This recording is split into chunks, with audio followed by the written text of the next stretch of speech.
All right. Welcome everyone for the first discussion for BAM as we kick off this class through the Workman Success Systems. And we're going to be going over the week one, even though we're doing these every other week. This is going to be, how we manage things. Thank you for those that have shown up this morning for the conversation. Hopefully we there's a lot of content in this class compared to SLAM. There's more in each week. And so we we'll need to get moving through it kind of quickly to cover it all in this hour. So I will start out with sharing my screen so we can see. Here it is, the week one with all these modules over here as what we will be covering. If you look ahead to week two and such, week two is also 9 modules. Week three starts to slow down. But that's where, we'll be doing every other Friday. We'll do the next week. But yeah, so this first one, we're doing week one. The intro, we don't really need to go over, but the getting on the phone, module 2, for those that watched that video, I do think it was interesting, the production quality of this class, for them to actually cut to a scene of somebody doing role playing of a script phone call, like a scripted phone call. Didn't come off as totally a natural conversation. It was clearly scripted, but I do think it was a useful little thing for them to incorporate into this module 2, because that's what it was about, is doing 1 hour of prospecting each day. And they had some different tips and tricks, like evenings and weekends, you're more likely to be able to actually get a hold of people if you call them, because during the workday may not be able to answer their phone. And so, as you're reaching out to people, trying to do so in the evenings, and their general approach of be interested and not interesting. So it's that you're bringing a curiosity to the person that you're in conversation with, rather than you trying to hog the attention during the conversation.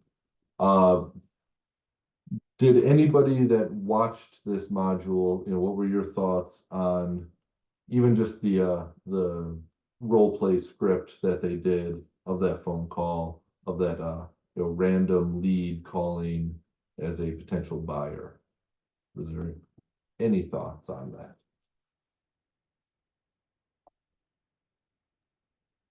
I guess I'm behind because I didn't actually do any of this yet.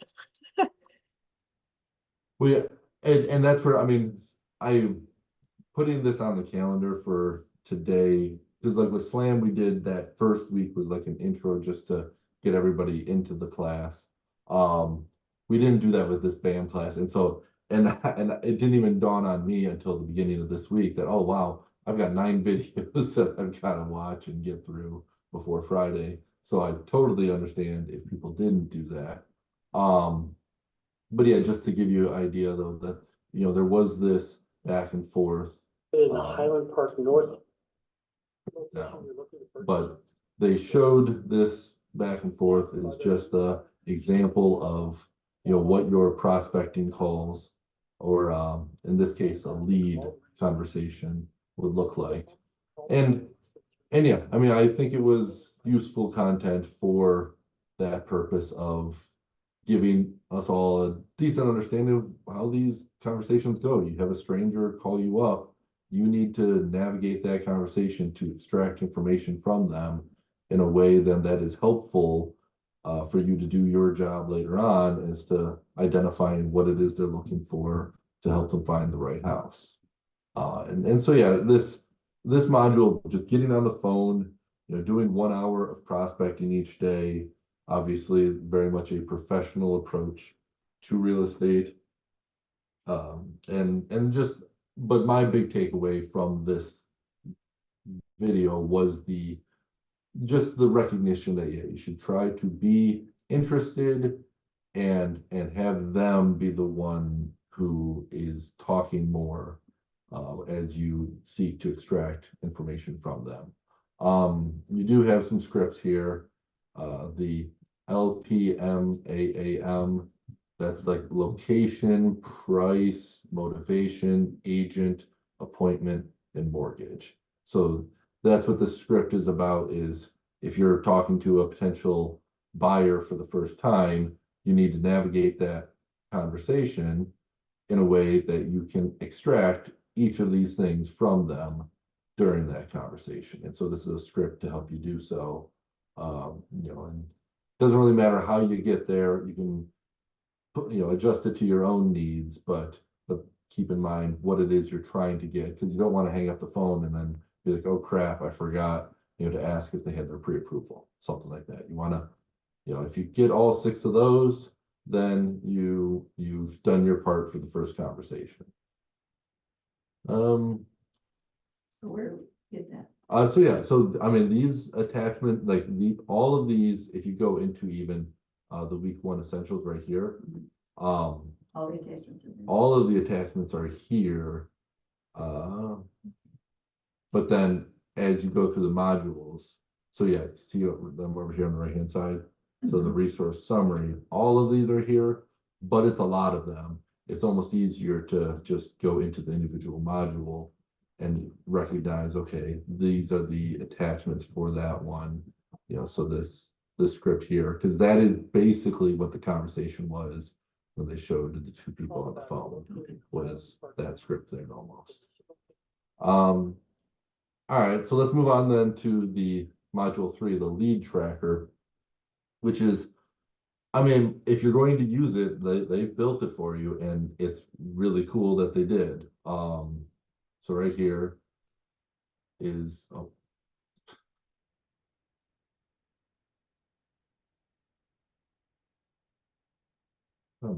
is it typing? Not typing.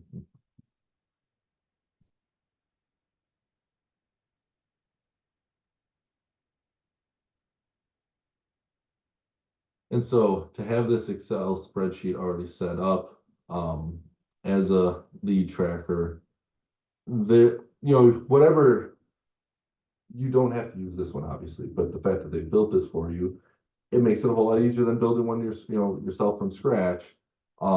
They have the ratings here, which we'll get into in a later module, but it's just about keeping whatever information, basically all that LPMAAM stuff, would be included in these columns, things like that, to let you know why, okay, that one has an agent, that one's not qualified, still keep them in the lead tracker. And I mean, down here, you can then build out, like if you go through the same, you watch this whole video, like they have built a good spreadsheet here. If you're the type that enjoys using spreadsheets to keep track of your business, it serves a good function. And so, I mean, that they provide this resource to us is valuable. And so, this module being all about that lead tracker, that's, that was the takeaway, is use this Excel spreadsheet. And yeah, it's worth watching the 8 minutes in order to figure out how best to utilize it. Moving on to module 4, a day in the life of a perfect buyer's agent.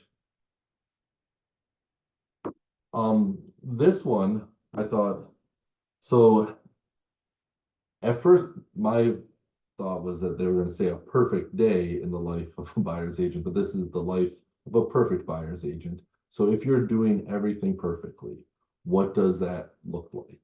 And so they have in here that you should set aside 30 minutes a day for role playing, which you then need a partner with, basically. But I mean, if you are an agent who does that, who sets aside and schedules your work day to make sure that you're doing role playing 30 minutes a day, you have a partner that you're doing it with. I mean, that is huge, just to then, when you get into those conversations with potential leads and clients, I mean, you're always on point, because just something that you're practicing on a daily basis. Um, I don't think anybody's ever actually doing that. But it is like that. If you're going to be the perfect agent, that's what you should be striving for. I totally respect that. If you're not doing actual role playing, you can still be practicing the scripts, reading the scripts, and just digesting them and figuring out how to put them into your own voice. That's something you can be doing each day. Obviously the prospecting, and then they had in there, at the end of the day, do one MT, which stands for one more thing, one more time. And all of their activities in this perfect buyer's agent day are meant to be dollar producing. And so then at the end of the day, you do one more dollar producing thing one more time. And whether that's, one last phone call, that's how you end your day, or one last handwritten note, or one last, script that you go over. You end the day with one more dollar producing activity. You end it on that high note. I think that's a cool way then to, bookend your workday. You start in the morning, doing some role playing, some scripts.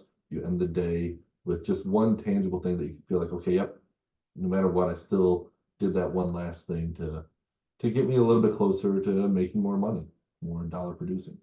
And so here's, you got the ABC lead follow-up scripts, the perfect week. Let me see this one. I don't actually think I opened this one yet.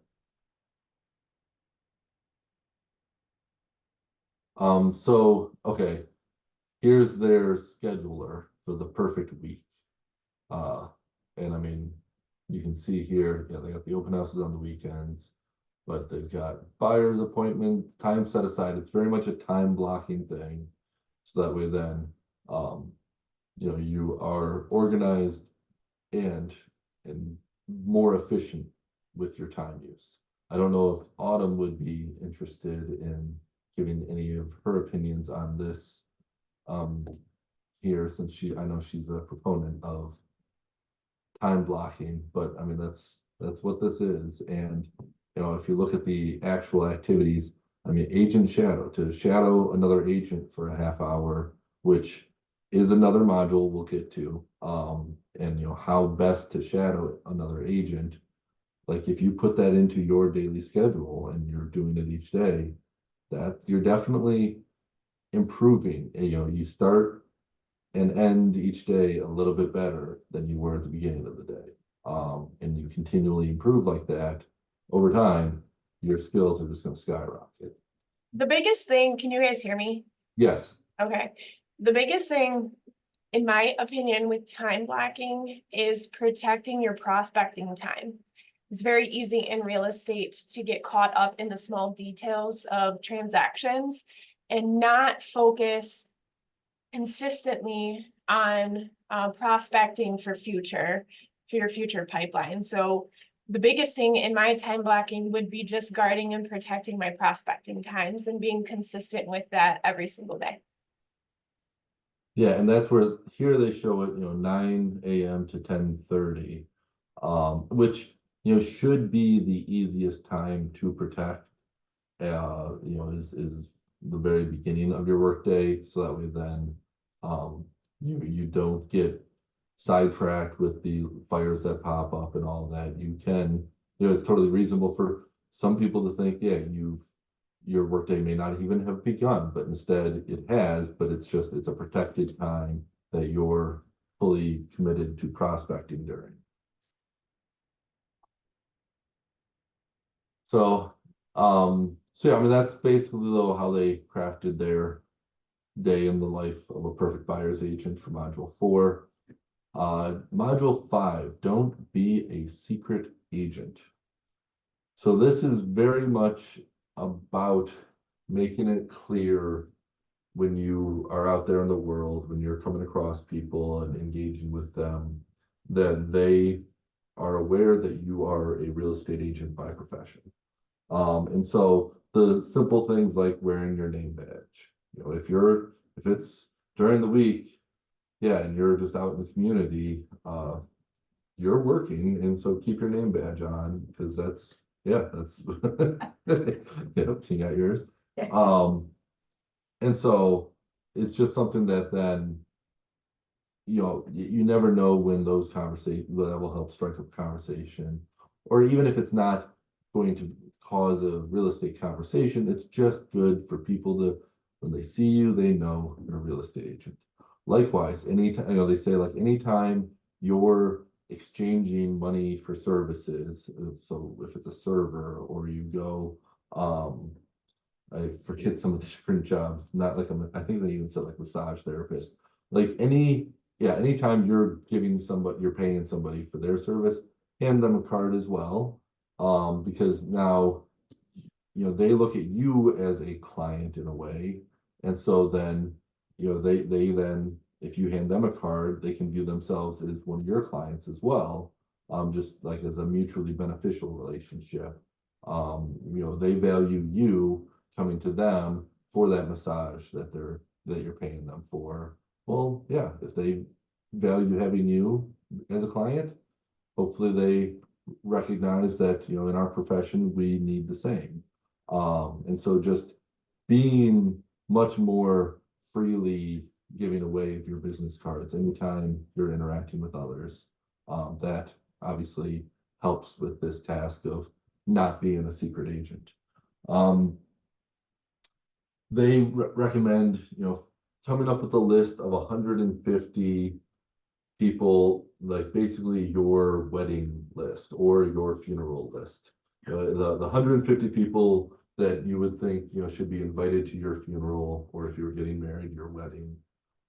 Having that list and then sending them out emails, just announcing that you are in real estate, and that, this is a referral-based business, and so, any support they can send your way, very helpful.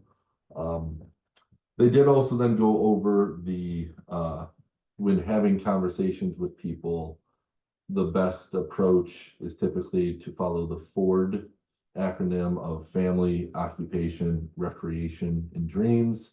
And just having that be what you keep the conversation on is ask about their family, ask about how their job's going. If you're catching up with somebody that you've not talked to in 6 months or a year, those are easy questions to ask. Hey, how are the kids? And again, going back to that earlier module 2, it's about being interested in them. But here with FORD, it gives you an acronym of what the topics are that are easy to convey some interest towards, rather than the purely like lead conversation of asking them about the LPMAAM content of, if you're having these conversations, it's not about real estate, it's about nurturing the relationships, and that's where FORD comes into play. Does anybody else have tips or tricks on those sorts of conversations, of good ideas, what to ask people that you haven't talked to in a bit, but maybe a past client or an old friend when you run into them? Anybody gonna? You got nothing on them? Oh, yeah, are you thinking about buying or selling? Or you know anybody that's thinking about buying or selling? I mean, Yeah. that always comes out. Oh, yeah.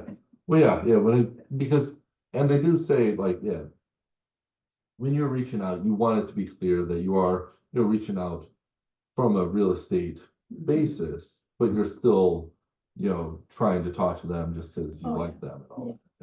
And so, you don't want it to be that you just have this long conversation and then at the end, oh, by the way, do you know anybody looking to buy or sell? That's a little bit weird. So, I mean, being more upfront about the real estate of, hey, if you happen to know anybody looking to buy or sell, just, send them my way. I really appreciate it. And, One of the things they always ask is, so how's the real estate market? yes. And that's, And always, and when you get asked that question, the most important thing is having a response ready that's a little bit sticky, which means not just the mundane, routine response that any other agent is going to give.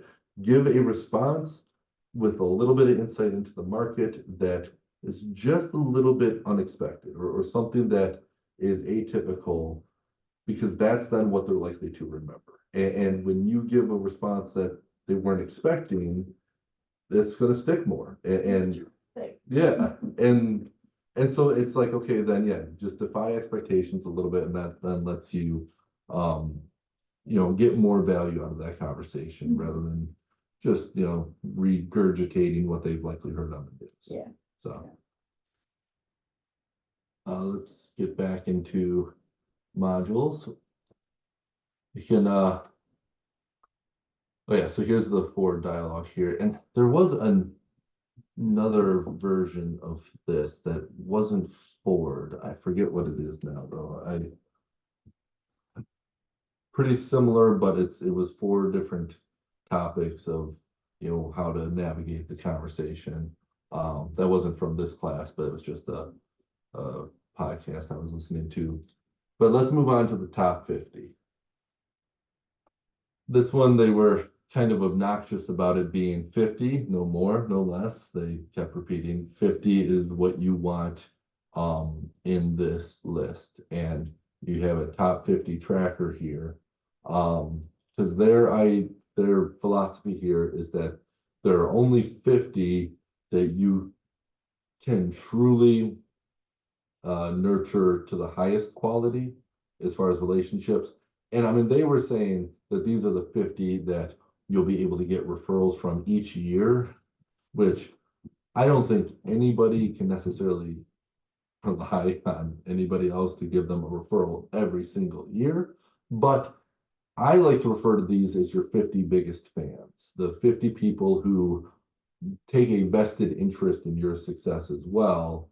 And so then, yeah, they are going around, shouting your names from the rooftop for anybody that they know that needs an agent. But yeah, I mean, don't anticipate getting one from each person every year. I think they were a bit overly optimistic there.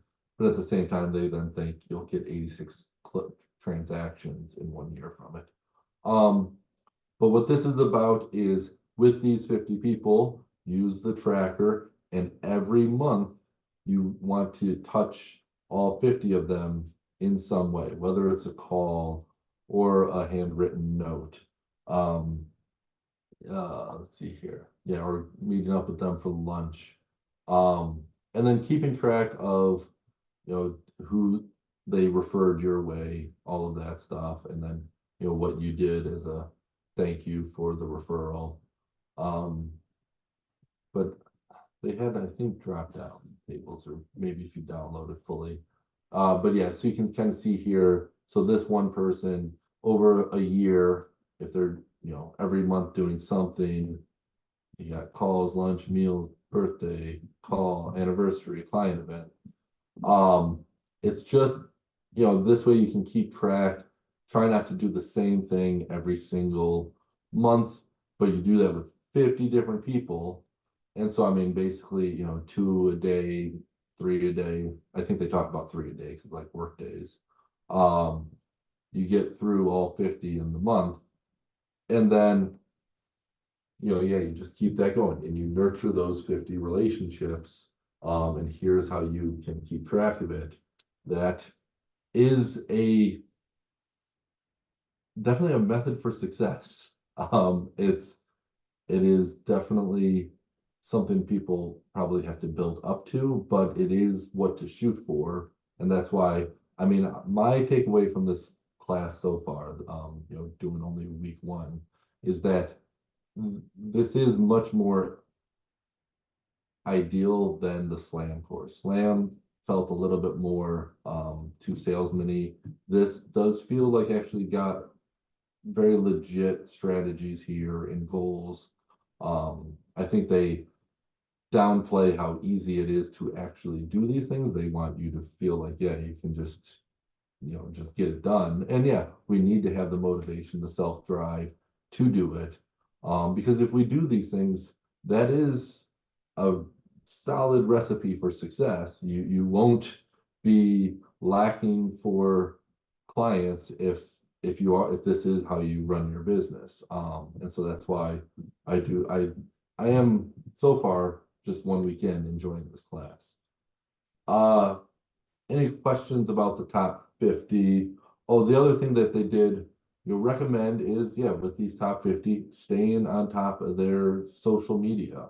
So that way then, when you do make contact with them each month, you can reference something that you saw of theirs on social media, or just you're a little bit more aware of what's going on in their lives. So it is a little bit easier to navigate that contact, when you reach out to them, just say, oh yeah, how was the kid's birthday party last week, whatever it may be. So yeah, that's it for module 6. Hey, Jordan, can I say something? Yeah, go ahead, Rob. Hey, so that top 50, if you are using the KV Core system, to me, that's what you're doing with your sphere. Like in the client journey in KV Core, you're putting those people in that sphere. To me, that category is that top 50. It's the people that are always going to recommend you, and you need to continue to, do your Popeyes and your gifts and your small little things. So taking what is being suggested there, now I've actually had agents using the Workman Series top 50 to work through everything.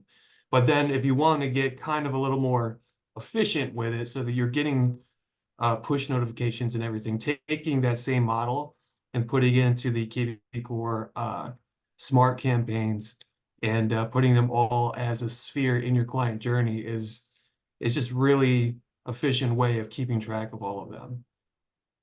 To me, that sphere in the client journey is these people. Prospects is all your internet leads, all that garbage. But organizing yourself that way is how I would handle that. I like that, yeah. I'm done. Yep. All right, let's we can move on to the shadowing portion, which this one was obviously more for newer agents, finding a veteran agent in order to shadow them.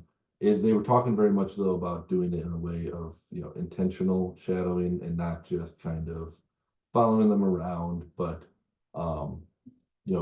setting actual goals of what you're trying to achieve with the shadowing, whether it is writing up the purchase agreement for that other agent while they are there as well. Those are the tasks that it's clear, okay, so and so is going to join me on my work day for this next hour and a half, and during this time this is what I am going to intentionally be teaching them. Different brokerages and all that have different numbers of agents who may be open to this sort of mentorship. That is something that here at Remax Platinum, thankfully we have a bunch of veteran agents, and we also then have people like me and Rob and Autumn as trainers that can provide that as well. But it is something that even agents who have been in it for a while, they could, if they identify, okay, yeah, they want to up their production and bring their business to the next level, and they see another agent who has successfully reached that level that they're trying to achieve, they can reach out to them and say, hey, would you mind if I shadow you at all to try to see what it is you're doing that I'm currently not, even though I've been doing this for 10 years myself. I know there's still more I can learn. Do you mind if I try to glean some of the skills from what you do? And most agents, especially here at Remax Platinum, and we seem to be very willing to help each other, and that's one of the reasons I like being here. But yeah, so you even have like a checklist and tips. And that's where, with these classes,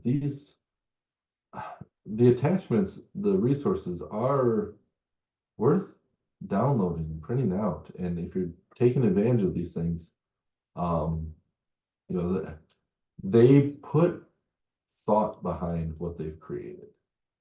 It's not, to me, it's not a artificial intelligence thing. This is, human-made resources that I understand the value of, and I do think we should be encouraging people to utilize, as they do these different activities. Moving on to the ABCs of lead management.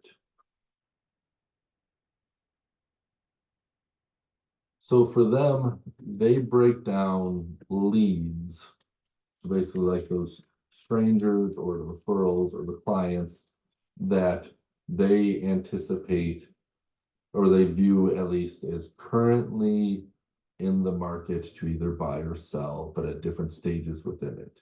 So the A's are those that they have a future appointment already on the books.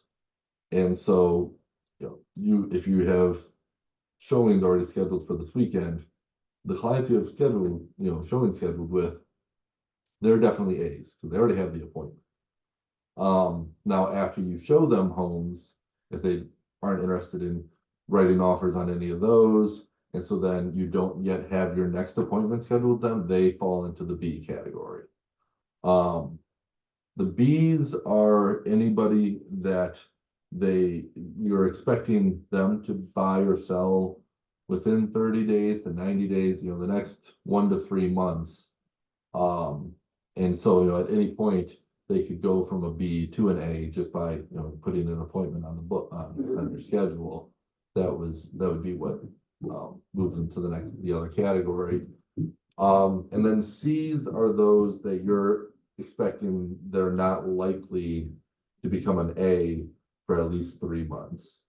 And the reason why you distinguish between A's, B's, and C's with this lead management attachment and all that is the number of times you contact them. Now they give you stats as to why you want to continue contacting all leads indefinitely. Because most agents give up after one or two or three attempts to reach out to people, they stop following up. But most actual leads, it takes way more than 3 touches before they end up actually buying or selling. So don't give up following up with your leads. That's what all the stats were about. It was actually the lead tracker here.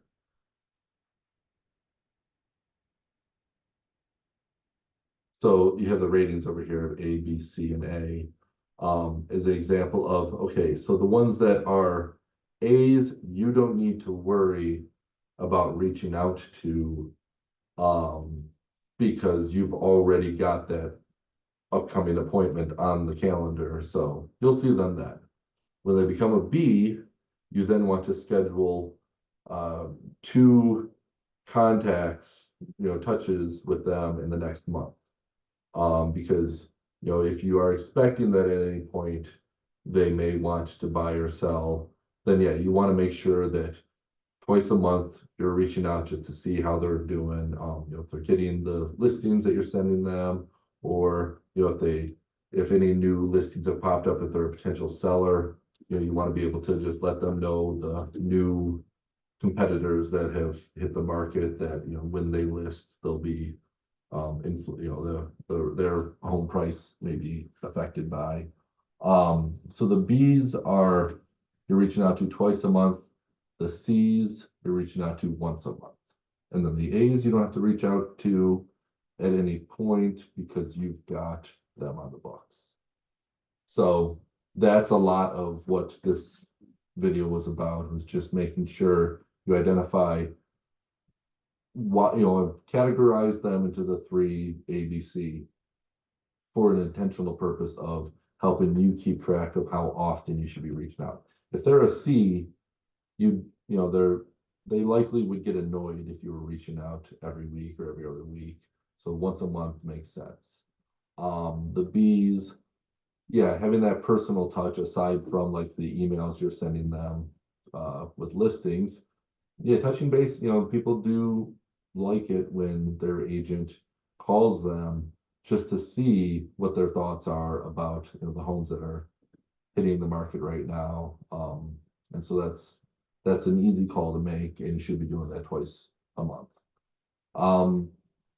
any questions on this? Pretty straightforward. And then lastly, the module 9 was about their strategies for holding an open house, making it a big event. And we had the same pretty similar content in SLAM, since that is, open house is a more a listing thing. But obviously, when done correctly, open houses are very much helpful for buyer's agents as a way to capture leads and new clients. And so you have the different tips and tricks, and I'm going to talk about, you want twice as many yard signs as you were planning, and just put them everywhere, and just really turn it into a big thing. The more you can make it a big event, the more likely it is to bring in people. And just my view of it is if you kind of go low key with the marketing of an open house, then the people showing up are the serious buyers who probably already have an agent, who saw it online, and saw that there was an open house, and so then are showing up to the open house just to not have to bother their agent. But if you make it a big event, like with a whole bunch of signs and all that, you're likely to capture people who were attracted because of the signs and all that, and they aren't necessarily currently looking, which is what then you would benefit from as a buyer's agent, because those people may not yet have an agent. The bigger you make it an event, the more it's about bringing in those potential leads.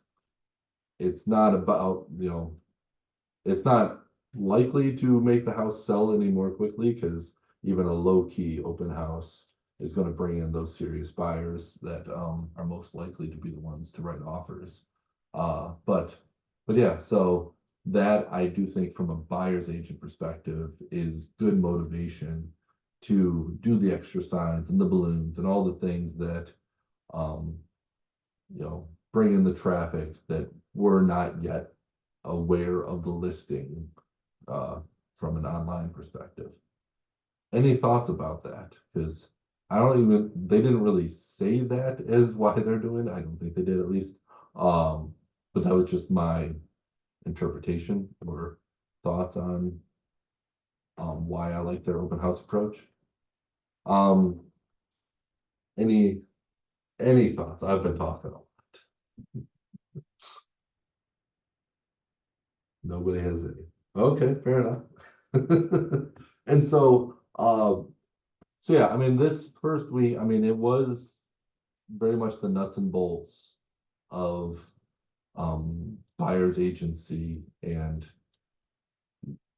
just what we do in trying to communicate with people.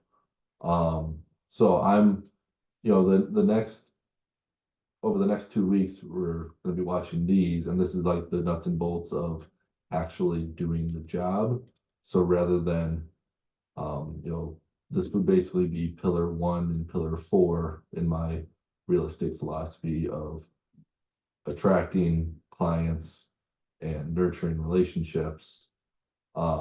This would be more pillar 3 of actually doing the job, and maybe some pillar 2 with the buyer consultation, things like that.